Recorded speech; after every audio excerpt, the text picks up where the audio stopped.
Great. Let's see. Yeah.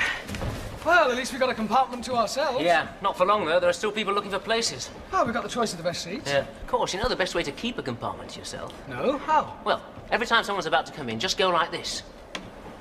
Yeah, you'll probably get them accepting, and then you get into real trouble. Oh, yeah. Oh, well, you know the other way. No? Just cough your guts out. They soon move on. Yeah.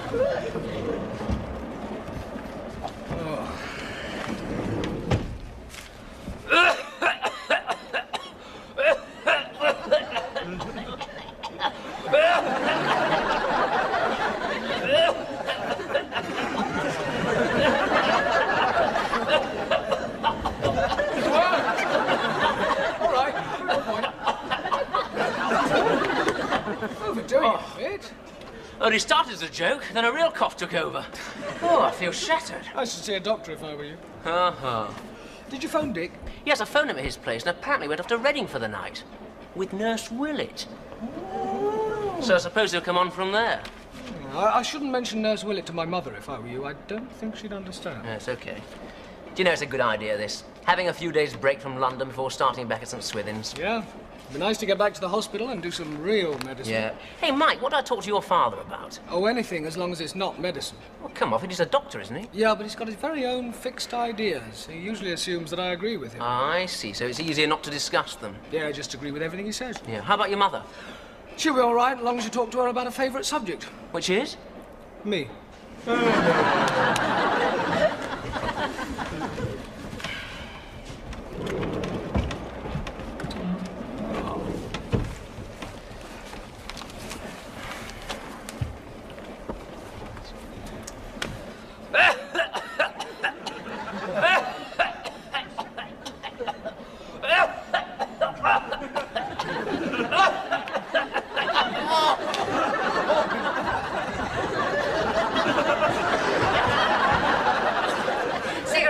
No, thanks. No, I mean, it's probably cigarettes that brought on the bout of coughing. Oh, yes, probably.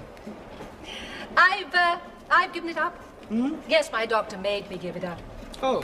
I cut it out completely, except at weekends. Good. I always smoke at weekends. It doesn't really count, does it? Well, not really. Mind you, I do like a smoke with my coffee. Yeah? And with my tea. Well, they just wouldn't taste the same without, would they? No. Do you smoke? No. Oh, that's good. Oh, that is very good. Otherwise, I might have asked you for one. But I thought you'd stopped. Oh, yes, I have. Completely. Only a smoke does help me relax on a journey. Oh. Oh, no, it's very good for me to do without. And if you haven't got any, I won't be tempted, will I? No. Oh, that's better. Hey, Mike, there's a bar somewhere on the train. Do you fancy a drink? Oh, no, thanks. Sure? Yeah. Oh, all right. Would you get me 20 of anything tipped? There's a money. Yeah, sure.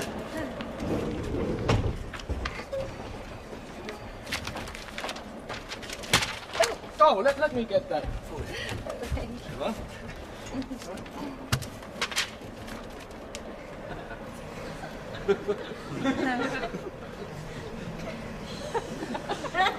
Oh, it's all right. I'm a doctor. Oh. I mean, don't worry. I am a doctor. I don't care if you're the Pope. I don't like people staring at my legs. Oh, sorry. I was just interested. It looked like it. Oh, it wasn't your legs I was staring at. It was your varicose veins.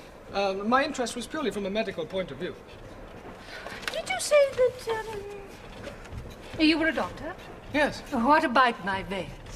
Well, speaking as a medical man, I was a little distressed to see a woman of your age and, of your age with such ugly... Oh, are they as noticeable as all that? Oh, no, only to a doctor. Oh. Is your own doctor treating you for it? Oh, yes.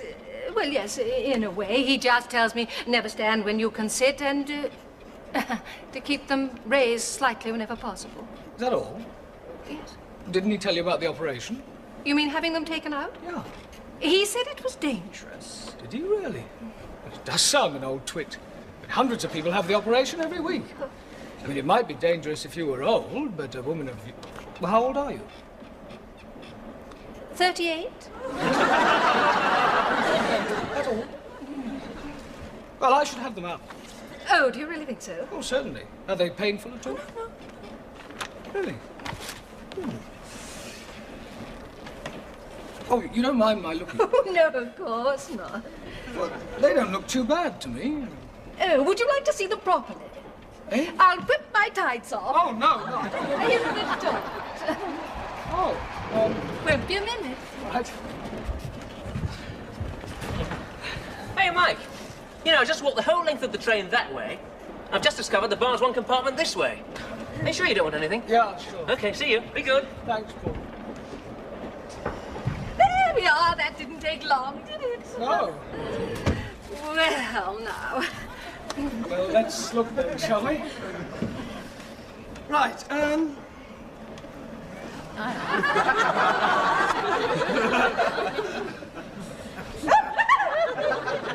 My hands are a little bit cold. Oh, I'm sorry. It's very good of you, Doctor, to take so much trouble. Oh, not at all. Now, if you just sit back here and raise this leg up. Oh, That's it. All right? Could you get it a little higher? I'm doing this so that the blood will flow out of these superficial veins and that I can see exactly where the trouble is. Perhaps if I just assist it by massaging it.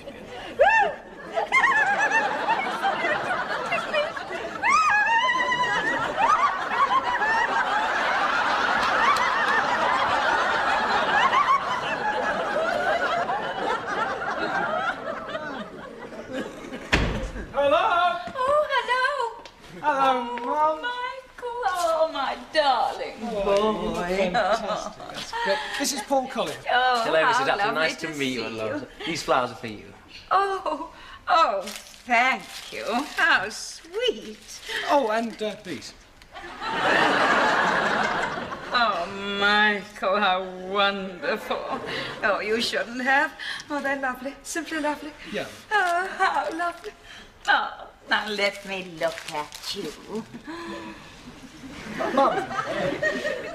Oh, I thought there was another one coming. Yes, Dick. He's coming on from Reading. He spent the night at his At his aunt's. Oh, now pour some sherry, Michael. Come and sit down. Thank you very much, Mrs. Upton. Yeah, that's it. Now, tell me how you've been getting along. Oh, fine. Did you get my last letter? I don't remember. Well, I enclosed a cutting from the Herald with a picture of Pat Swan's wedding in it. Oh, yes, I got that one. Thank you. Who's Pat Swan? Oh, she's a girl from down the road. Michael used to have a crush on her. Do you remember, Michael, when our mother came round to complain because you'd been playing doctors with her up the canal? Mum, I was only 4 or something. Well, anyway, she's married. I don't think you know the boy. You know, I send him lots of cuttings from the local paper, and he never says that he gets any of them. Do you write home? Oh, yes. Every week. Oh, that is nice. Did you hear that, Michael? Yes, I heard it. Where's Dad? Oh, well, he's in the surgery. He won't be a moment. Well, I better go and get lunch ready. What's this I write home every week bit? You phone home twice a year and that's it. What about you? Playing doctors at the age of 4. No wonder you're so far ahead in your exams. Oh, hello, Dad. Ah, there you are, Michael. This is Paul Collier. He's a doctor as well. How do you do, sir? How do you do? Mr. Patrick didn't tell me about this. Old Mr. Scowthorne and his hernia trouble again. I'll have to fix him up with a truss. It's the only thing I can do. Don't you agree, Michael? Well, you could... Oh, yes, I agree. Fit a truss on him. Yes, I agree too, sir. I'm so glad you arrived in time for lunch. Dick. Oh, yes, Dick. Oh, hello, Dick. Dad, this is Dick Stewart Clark. Oh, Awfully nice to meet you at last, sir. yes. Yeah, would you care for a glass of sherry? Oh, yes, please. Some flowers for you, Mrs. Upton. Oh, they're lovely. Just a small bunch. Oh, thank you. Oh, how's your aunt? My aunt? Your Aunt Willett, whom you stayed with last night in Reading. Oh, yes, she's fine. Do you visit her often? As often as I can, yes. How sweet. Oh, sweet. Are you returning to St. Swithin's with these two? No, actually, I start work with a pharmaceutical company as their northern sales director. Oh, sounds nice. Oh, surely, John, you're going to change for lunch. Surgery bell. Oh. I'll answer it. Yes, and I'd better go and fix up some lunch. Oh, perhaps I could help. Oh, that's awfully kind of you. Perhaps you could put some of these lovely flowers into vases for me. Oh, I'd love to. I learnt the basic rules of flower arranging when I was in Japan, you know. I had a summer job there once. Really? It's based on the aesthetics of bonsai. You and I will have to do the washing up later. Oh, I'd love to. I learned the basic art of washing up while I was in Brighton. I had a summer job there once. Well, Michael, I've got a patient in the surgery, a bit worried about something. I wonder if you'd come in, you know. Another doctor saying the same thing often helps. Sure, I'd love to. Good. See you, Paul. Yeah, fine.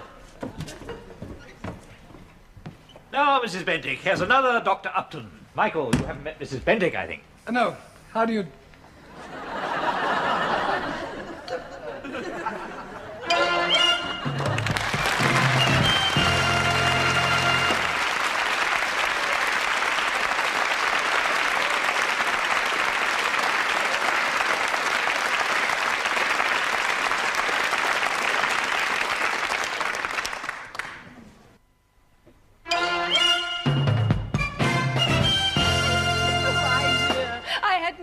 idea. Isn't it funny that he should turn out to be your son, and such a good doctor, too? Mrs. Bentinck, I wonder if you wouldn't mind stepping into the waiting room for a moment. I'd like to have a word or two with my son. Yes, of course, of course, of course. Now then, Michael, just what do you mean by advising my patient? Well, I didn't know she was your patient, Dad. It doesn't matter whose patient she was. She wasn't yours. Look, I didn't really advise her. I just happened to notice her legs, and we got talking about them. She took her tights off. I had a closer look. Well, then I gave her my honest medical opinion. I suppose you make a habit of wandering around British Rail holding impromptu surgeries. No, I've never done it before. I just thought she ought to be aware of the possibilities of surgical treatment. And as the roving railway doctor, where were you going to suggest she might have her operation? The engine shed a crew? No, look. Where were you trained, at St. Swithin's or St. Pancras? Oh, come on. Now, come on, Mike. Just get this into your head. Mrs. Bentinck is my patient, and I prescribe her treatments. Of course, I usually recommend injections for varicose veins. Oh, really? I've never heard of that. And does it work? Oh, yes. I can remember when I was at St. Swithin's once, I got this bloke whose legs looked like a relief map of the Himalayas. I put him on a course of these injections, and within no time at all, he was hopping around like a 2-year-old. Oh, that sounds marvellous. And how does it work? Well, a sclerosing solution is injected directly into the vein. It's a sort of a glucose solution, and that causes a thrombose, or blood clot. And the blood, instead of going into the clotted veins, goes into the healthy ones. It's as simple as that. Oh, it sounds all right. Mrs. Bentinck, would you come in again, please? Oh, yes, of course, of course. Ah, come in, Mrs. Bentinck. Do sit down. I've just been explaining to Michael that during his encounter with you on the train, he was very wrong to offer you advice of a medical nature. After all, your legs have been in my hands now for many years. Well, I think I know what's best for them. Mike, I think you've got something to say to Mrs. Bentinck. Well, yes. Mrs. Bentinck, I should like to apologise for referring to your doctor, that is, my father, as an old twin. That's quite all right. And?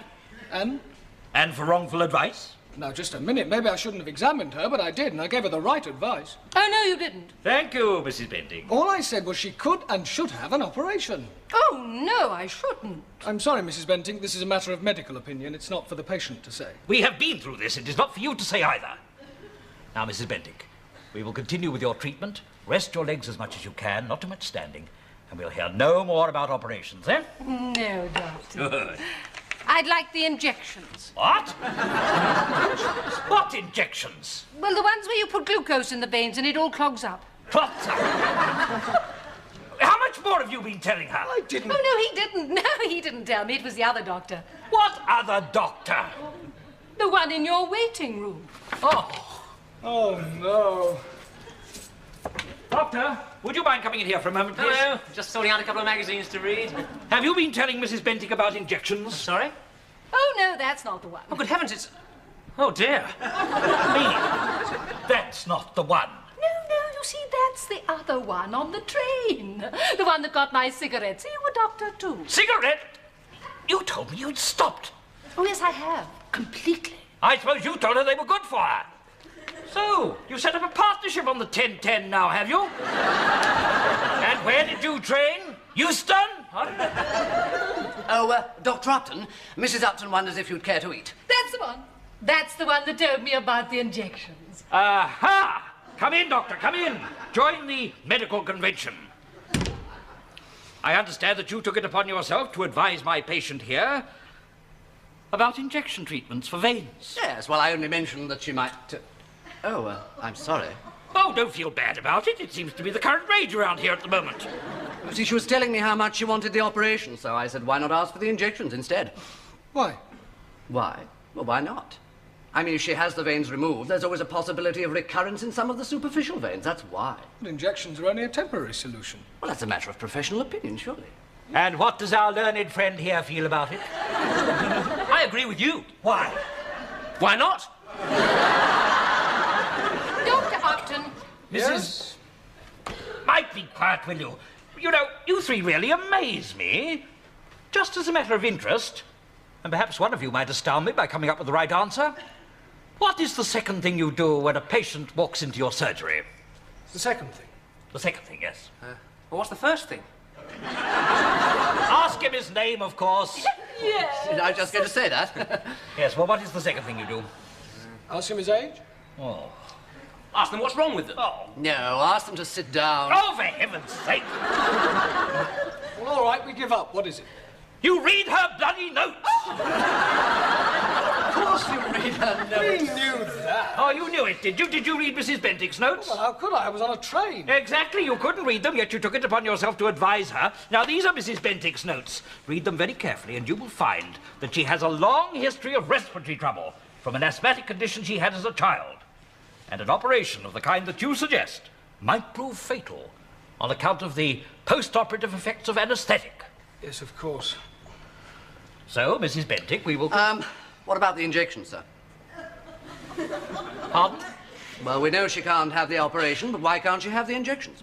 Well, she... No anaesthetic needed. She doesn't even have to be admitted into hospital. Oh, that sounds all right. Oh, yeah, it sounds all right, but the...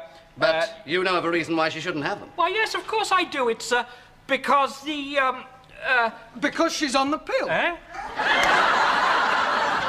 But she's not. She is. I am.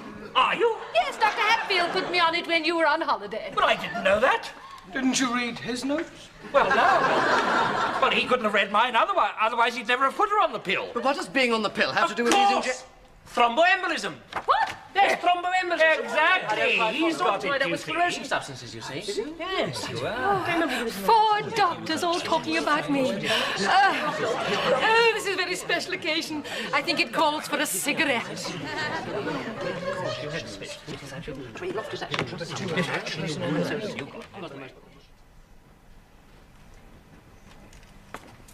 Ah.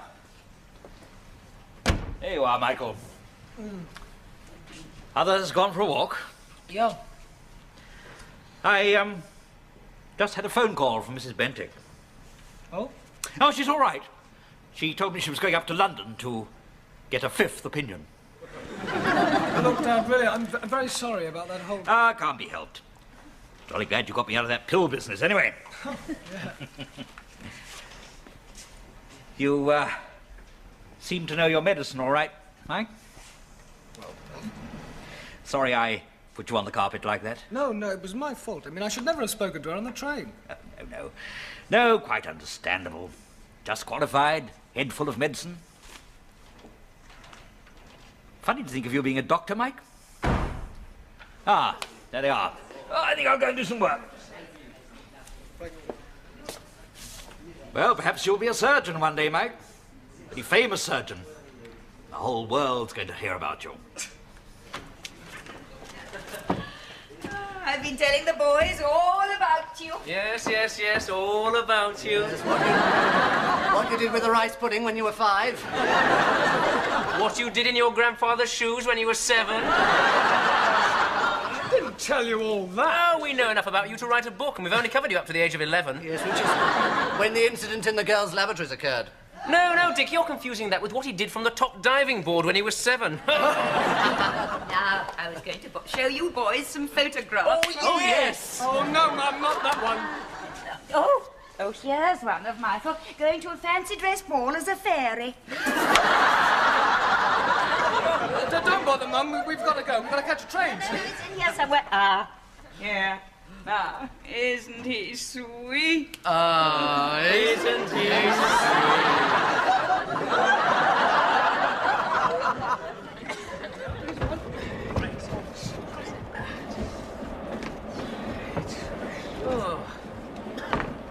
Hey, now I know how prisoners of war felt after escaping. What? Oh, no offence, Mike. Lovely weekend. Lovely. Well, that photograph always comes out. I mean, no matter who visits us, uncles, aunts, the lady up the road. Sorry about the incident with Mrs. Benting, Mike. Oh, no, that's all right. I mean, it was my fault. I started it. Oh, no, Mike. I mean, I offered to get the cigarettes. Yeah, well, anyway, I mean... You all right? Oh, yes, I've had trouble with my chest for years. Oh, have you? Look, I'm a doctor. Maybe Oh, no, you don't. Spend all the weight alone. I told you, all you have to do is cough your guts up and they soon move on.